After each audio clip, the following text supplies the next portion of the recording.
अक्लमंद लड़की। बहुत अरसा पहले की बात है। किसी मुल्क में एक बादशाह हुकूमत करता था जो निहायत रहमदिल और इंसाफ पसंद था।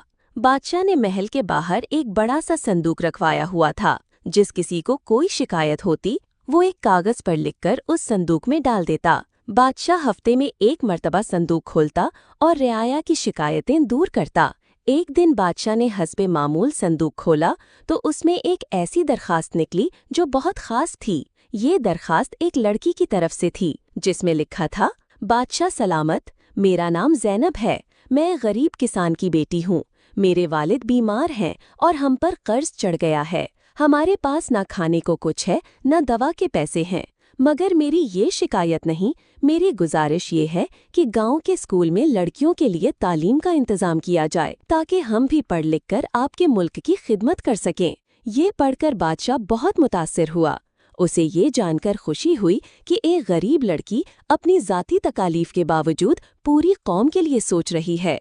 बादशाह ने फौरन हुक्म दिया कि गांव में एक नया स्कूल बनाया जाए जहां लड़कों और लड़कियों दोनों को तालीम दी जाए। चंद ही महीनों में स्कूल बनकर तैयार हो गया। बादशाह ने खास तौर पर ज़ैनब और उसके वालिद को दरबार में बुलाया, उनकी मदद की और ज़ैनब को स्कूल में दाखिल करवा दिया। ज़ैनब ने दिल लगाकर तालीम हासिल की और चंद सालों में वो मुल्क की एक काबिल उस्ताद बन गई।